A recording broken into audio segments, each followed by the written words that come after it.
Lucifer 2 అనే పేరుతో Mohan Lal act చేసినటువంటి పృథ్వీరాజ్ సుకుమారన్ డైరెక్ట్ చేసినటువంటి జర్నలిస్ట్ రైటర్ మురళీ గోపి రాసినటువంటి కథతో ఈరోజు లూసిఫర్ 2 రిలీజ్ అయింది. అయితే చాలా కాంప్లికేటెడ్ ఇష్యూస్ని మాట్లాడే ప్రయత్నం చేశారు ఈ సినిమాలో. Pan India cinema. లూసిఫర్ అనేది లోకల్ మార్కెట్ సినిమా, అది రాష్ట్ర రాజకీయాల వరకే పరిమితం. అయితే లూసిఫర్ 2 పాన్ ఇండియా సినిమా అన్నాడు. పాన్ ఇండియా సినిమా అనగానే దీనికి జాతీయ రాజకీయ పరిస్థితులని నేపథ్యంగా తీసుకుని గ్లోబల్ మార్కెట్ని టార్గెట్ చేస్తూ తీసినటువంటి సినిమా. నిజానికి ఇప్పుడు భారతదేశ రాజకీయాలు ఒక జాతీయ పార్టీ, పర్టికులర్గా కాషాయ జెండా పట్టుకున్నటువంటి భారతీయ జనతా పార్టీ నేతృత్వంలో రాజకీయ ఏకీకరణ జరుగుతోంది. అంటే దాదాపుగా అన్ని పార్టీలని తనలో విలీనం చేసుకునేటువంటి ఒక ప్రక్రియ లేదు. ప్రత్యేక ఎంటిటీలుగా ఉన్నప్పటికీ లొంగుబాటు చేసుకునేటువంటి ప్రయత్నం, లొంగ తీసుకునేటువంటి ప్రయత్నం. లొంగిపోయి అయినా ఉండాలి, లేకపోతే అమ్ముడుపోయి అయినా ఉండాలి. ఇలాంటి ఒక విచిత్రమైనటువంటి సందర్భంలో భారత రాజకీయ వ్యవస్థ ఉంది. దీన్ని ఏదో మేరకు మాట్లాడే ప్రయత్నం చేశాడు ఈ సినిమాలో సుకుమారన్. అలాగే ఈ సినిమాకి రచన చేసినటువంటి గోపి మురళి, లేకపోతే మురళి గోపి, అతను జర్నలిస్ట్ కావడంతో కొంత అతనికి జనరల్ ఇన్పుట్స్, అతనికి ఒక పర్స్పెక్టివ్ ఉంది. ఈ సమాజాన్ని ఎలా అర్థం చేసుకోవాలో ఒక దృక్పథం ఉంది. అలాగే తను చెప్పదలుచుకున్న విషయాన్ని ఎలా చెబితే బాగుంటుందో కూడా చాలా బాగా డిజైన్ చేశాడు అతను. ఆ డిజైనింగ్ కనిపిస్తుంది ఈ సినిమాలో. లూసిఫర్ 2లో సినిమా ఓపెనింగే అది కేరళలో ప్రారంభం కాదు, ఒక నార్త్ ఇండియన్ స్టేట్లో ప్రారంభం అవుతుంది. మేబీ ఉత్తరప్రదేశ్ అనుకుందాం, లేకపోతే గుజరాత్ అనుకుందాం. గుజరాత్ అనుకుంటే కాన్షియస్గా గుజరాత్ అనే అనుకోవాల్సిన పరిస్థితి. గుజరాత్లో మతకల్లోలాలు జరుగుతూ ఉంటాయి. ఒక ముస్లిం సమాజానికి చెందినటువంటి కొంతమంది తమని తాము కాపాడుకోవటం కోసం ఒక హిందూ జమీందారిని ఆశ్రయం కోరతారు. ఆ ఆశ్రయం కల్పించిన సందర్భంగా ఒక డైలాగ్ పెట్టాడు అక్కడ జమీందారికి. అది చాలా అద్భుతమైనటువంటి డైలాగ్. అదేంటంటే, ప్రస్తుతం భారతదేశంలో ఒక విచిత్రమైనటువంటి పరిస్థితి వస్తోంది అని చెబుతూ రాజకీయాన్ని, మతాన్ని, వ్యాపారాన్ని మిక్స్ చేసి మన జీవితాలని సంక్షోభంలోకి నెట్టేసేటువంటి ఒక ప్రయత్నం జరుగుతోంది. దీన్ని అడ్డుకోవాల్సినటువంటి అవసరం ఉంది అని చెబుతూ, ఇది మతం పేరుతో జరుగుతోంది కానీ మతం కోసం కాదు ఇది అని కూడా ఆ క్యారెక్టర్తో మాట్లాడిస్తాడు. అంటే చాలా కాన్షియస్గా కొన్ని విషయాలు చెప్పాలి ఓపెన్గానే అనుకున్నట్టుగా కనిపిస్తుంది. అలా ఓపెన్గా చెప్పినటువంటి సందర్భంతో మొదలవుతుంది ఈ సినిమా. మొదలైన తర్వాత ఆ కోట మీద దాడి జరగటం, అంటే దాన్ని గడి అందామా కోట అందామా, కోట అనే వ్యాఖ్యానించేవారు ఒక జమీందారిని నివాసం, దాని మీద దాడి జరుగుతుంది. ఆ దాడి చేసినటువంటి బృందం ఆవిడ భయపడినటువంటి హిందుత్వ సమూహమే. అంటే వ్యాపారము, మతము, రాజకీయము కలిసి ఒక శక్తిగా మారినటువంటి ఒక బృందం వచ్చి దాడి చేసి ఆ జమీందారినితో సహా ఆవిడ ఆశ్రయం కల్పించినటువంటి ముస్లిం సమూహాన్ని కూడా సంహరించేస్తుంది. అలా కథని మొదలు పెట్టడంలోనే తను ఏం చెప్పదలుచుకుంది చాలా ఓపెన్గా ఒక మాట చెప్పే ప్రయత్నం చేశాడు పృథ్వీరాజ్ సుకుమారన్. అలా మొదలవుతుంది లూసిఫర్ 2. మొదలైన తర్వాత నెమ్మదిగా ఒక్కొక్క రాష్ట్రాన్ని ఎలా తన కంట్రోల్లోకి తీసుకునే ప్రయత్నం చేస్తోంది భారతీయ జనతా పార్టీ అనేది కూడా చర్చిస్తూ, ఒక సొంత ఆలోచన విధానము, ప్రాంతీయ ప్రజల ఆకాంక్షలు నెరవేర్చడం కోసం ఆవిర్భవించినటువంటి ఒక ప్రాంతీయ పార్టీని ఎలా టేక్ ఓవర్ చేస్తుంది అనేది కూడా ఈ సినిమాలో చూపించాడు. అది చూసినప్పుడు నాకెందుకో ఆంధ్రప్రదేశ్లో తెలుగుదేశం పార్టీ, జనసేన, వైఎస్ఆర్సిపి ఆ 3 పార్టీలు గుర్తొచ్చాయి. చాలామందికి ఈ సినిమాలో కొన్ని సంఘటనలు షర్మిల, జగన్ మధ్య జరిగిన సంఘటనల్లాగాను కూడా అనిపించడానికి కారణం ఇదే. అంటే మనిషి సరుకుగా మారిపోయినటువంటి సందర్భాన్ని కూడా మాట్లాడతాడు ఈ సినిమాలో. మాట్లాడుతూ ఇక్కడ ఏదైనా అమ్మకం కొనుగోలు మధ్య నడుస్తుంది, రాజకీయమైన జీవితమైన సంసారమైన అన్న పద్ధతిలో డైలాగ్స్ పెట్టడము ఇదంతా కూడా ప్రస్తుత సమాజంలో జరుగుతున్నటువంటి అనేక విషయాలను ఈ సినిమాలో తడిమాడు. ఇది చాలా కష్టతరమైనటువంటి పని. దీనికి ఒక యాక్షన్ ఎపిసోడ్స్, ఒక మాఫియా నేపథ్యాన్ని ఎంచుకుని కథని ప్రధానంగా 2 మైనారిటీ టోన్స్లో చెప్పే ప్రయత్నం చేస్తాడు. ఒకటేమో క్యారెక్టర్స్ పరంగా ఇస్లాంని నెరేటివ్గా వాడుకున్నాడు ఆయన. రెండోది డైలాగ్ పరంగా ఆయన బైబిల్ని ఆశ్రయించి ఆ నెరేటివ్లో ఈ క్యారెక్టర్స్ నుంచి ఆ నెరేటివ్లో చెప్పించడం అనేది ఒక మైనారిటీ టోన్ సినిమాకి అనుకోకుండానే అమరింది. ఈ అమరటం కూడా కొంతమందికి రుచించలేదు. ఇదేదో అంటే నిజానికి చిరంజీవి గారు పాత లూసిఫర్ 1ని తెలుగులో గాడ్ ఫాదర్గా రీమేక్ చేసినప్పుడు ఆ క్రిస్టియన్ ఈ వ్యవహారం అంతా పరిహరించాడు, స్క్రిప్ట్లోంచి పరిహరించి దాన్ని టోటల్గా ఒక కుటుంబ కథా చిత్రంగా మలచి మన ముందు వడ్డించినటువంటి సందర్భం మనకు తెలుసు. ఒకవేళ ఈ సినిమా రీమేక్ అయినా అదే ప్రమాదం జరిగి ఉండేది డెఫినెట్గా. కాబట్టి ఇది స్ట్రైట్గా ఇలా రిలీజ్ చేయటమే మంచిది.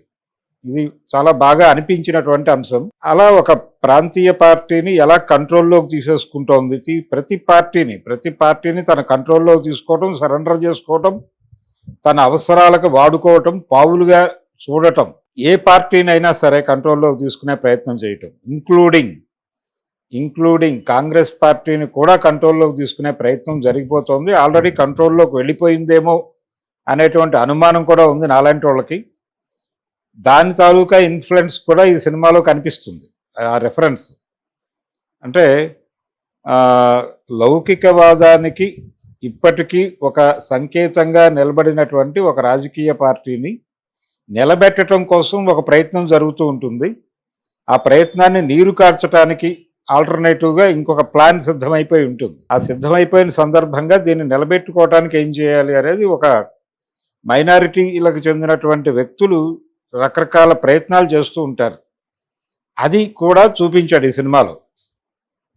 ఇలా చెబుతూ మధ్యలో ఒక ఇస్లామిక్ ఫండమెంటల్ వ్యవహారాన్ని కూడా కథలోకి తీసుకొచ్చి ఈ దేశంలో ఉన్నటువంటి ముస్లింలు కూడా దాన్ని హర్షించటం లేదు అని చెబుతూ ఆ కోణంలో చూపించే ప్రయత్నం జరుగుతోంది. ఒక కాన్స్పిరసీ జరుగుతోంది ఇక్కడ.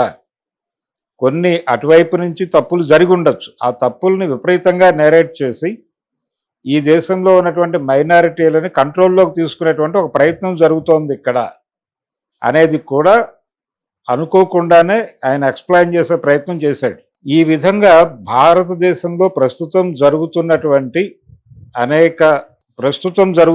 అంశాలే, అది కథ కాదు జీవితమే కనిపిస్తుంది అక్కడ. అంత గొప్పగా ఆ కథని నేరేట్ చేస్తూ దానికి ఒక యాక్షన్ డ్రామాని బ్యాక్డ్రాప్గా తీసుకుని, వైలెన్స్ ఉంది సినిమాలో, గన్ ఫైర్స్ ఉన్నాయి, ఫైట్స్ ఉన్నాయి. అంటే కథ అది కేరళ నుంచి మొదలై లండన్ వరకు, మధ్యలో కొంత గల్ఫ్ కంట్రీస్ తిరుగుతుంది, అలాగే సౌత్ ఆఫ్రికాకి వెళ్తుంది. ఇలా ప్రపంచంలో చాలా దేశాలు చుడుతుంది. ఆ చుడుతూ మధ్యలో లండన్లోను అలాగే కేరళలోను నడుస్తూ ఢిల్లీ కేంద్రంగా కూడా కథని నేరేట్ చేస్తూ, ఈ కథలో ప్రధానమైనటువంటి విలన్స్ అందరూ కూడా నార్త్ ఇండియా నుంచి కదలటం అనేది కూడా చాలా స్పష్టంగా ప్రదర్శించి, ఏ కోటలో అయితే కథ మొదలవుతుందో, ఏ ఉదారవాద హిందూ జమీందారిని హత్య జరిగినటువంటి అదే కోటలో మళ్ళీ క్లైమాక్స్ డిజైన్ చేయటం కూడా వ్యూహాత్మకంగానే జరిగింది. అది కూడా రచయిత అలాగే దర్శకుడు అనుకుని పెట్టినటువంటి సెటప్పే.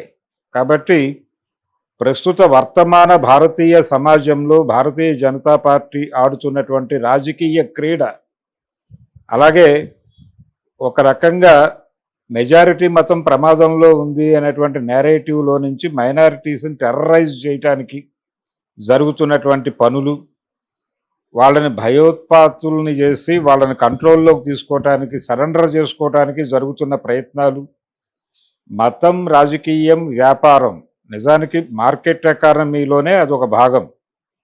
మార్కెట్ ఎకానమీ చాలా స్పష్టంగా దేన్నైనా సరుకుగానే చూపిస్తుంది, సరుకు అనే అభిప్రాయం కలిగిస్తుంది కూడా. అలాంటి అభిప్రాయాలు కలుగుతున్నటువంటి సందర్భంలోనే ఇప్పుడు మనం మతాన్ని, వ్యాపారాన్ని, రాజకీయాన్ని, వ్యాపారాన్ని దేన్ని విడివిడిగా చూడలేనటువంటి పరిస్థితి. అందుకని వీటి మధ్య ఉన్నటువంటి ఒక ఇంటర్లింకు, రాజకీయ వ్యాపారము, మత రాజకీయ వ్యాపారమే జరుగుతోంది. వీటిని విడివిడిగా మాట్లాడుకోనక్కర్లేదు. రాజకీయ మత వ్యాపారం జరుగుతోంది. ఈ రాజకీయ మత వ్యాపారాన్ని కొంత ఓపెన్గా చూపించేటువంటి ప్రయత్నం అయితే చేశాడు అతను. ఈ ప్రయత్నంలో తన్ని తాను కాపాడుకోవటానికి కొన్ని దారులు కూడా ఎంచుకుని చాలా జాగ్రత్తలు తీసుకుంటూనే ఈ కథని ప్రపంచం ముందుకు తీసుకొచ్చే ప్రయత్నం చేశాడు. ఆయన వాడినటువంటి అంటే క్యారెక్టర్స్కి పేర్లు పెట్టడంలో కూడా చాలా చాకచక్యాన్ని ప్రదర్శించాడు పృథ్వీరాజు, అలాగే మురళి ఇద్దరు. అది కూడా నన్ను ఆకట్టుకుంది. టోటల్గా ఏ జానర్ ఆడియన్స్కి అది ఉండేలాగా ఒక వంటకాన్ని తయారు చేశాడు పృథ్వీరాజ్ ఈ లూసిఫర్ 2 ద్వారా. యాక్షన్ ఎపిసోడ్స్ చాలా భారీ స్థాయిలో ఉన్నాయి. మనం ఇప్పటి వరకు హాలీవుడ్ చిత్రాల్లో చూసినటువంటి స్థాయి ఏమాత్రము తగ్గనటువంటి యాక్షన్ ఎపిసోడ్ ఉంది. ప్రస్తుత వర్తమాన రాజకీయ చిత్రం ఉంది. వర్తమాన భారతీయ రాజకీయ చిత్రం మాత్రమే కాదు, ప్రపంచ రాజకీయ చిత్రం కూడా ఇందులో ధ్వనించింది. అలాగే గ్లోబలైజ్ అయిపోయి ఉన్నాం, క్రైమ్ కూడా గ్లోబలైజ్ అయిపోయి ఉంది అనేటువంటి నేరేటివ్ కూడా ఉంది ఈ సినిమాలో. క్రిమినల్స్కి ఎల్లలు లేవు, వాళ్ళు ఎవరినైనా ఎక్కడి నుంచైనా ఎక్కడికైనా తీసుకెళ్ళిపోగలరు అనేది కూడా ఈ సినిమాలో ఎస్టాబ్లిష్ చేశాడు. ఇలా అనేక లేయర్లలో నడుస్తుంది కథ. కానీ సూత్రం ఒకటే.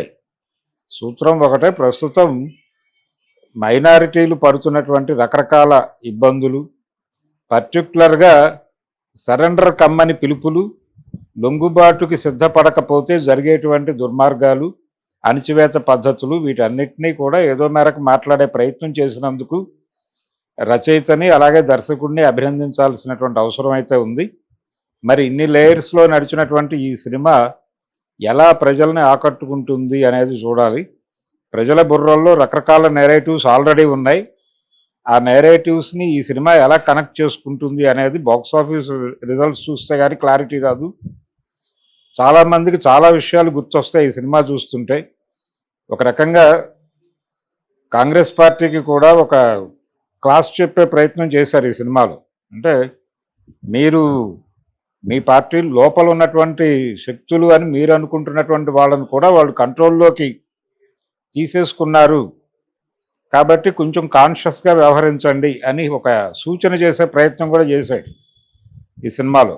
అలాగే పార్టీలని ఎలా చీలుస్తుంది అంటే, ఓ జాతీయ పార్టీ తన హోల్డ్ నిలబెట్టుకోవడానికి ప్రాంతీయ పార్టీని ఎలా చీల్చేసి ఒక గ్రూపుని తన కంట్రోల్లో పెట్టుకుని అవతల గ్రూప్ని ఎలా ఎలిమినేట్ చేస్తుంది అనేది కూడా చాలా అద్భుతంగా డిజైన్ చేసి చెప్పాడు. ఇది చాలా ఆకట్టుకునేటువంటి అంశం. చాలా ఇంట్రెస్టింగ్గా కథను నడిపాడు. ఇది మరి ప్రజల్ని ఆకట్టుకునేటువంటి అనేక అంశాలు ఉన్నాయి ఈ సినిమాలో. ఎలా ఆకట్టుకుంటుంది, బాక్స్ ఆఫీస్ దగ్గర నమోదు చేసే నెంబర్లు ఏమిటి అనేది చూడాలి. ఏదేమైనా ఒక మంచి ప్రయత్నం చేసినందుకు డెఫినెట్గా మోహన్ లాల్ని అలాగే డైరెక్టర్ పృథ్వీరాజుని అయితే అభినందించాలి. నేను ఈ లూసిఫర్ 2కి ఇస్తున్నటువంటి రేటింగ్ అయితే 2.75.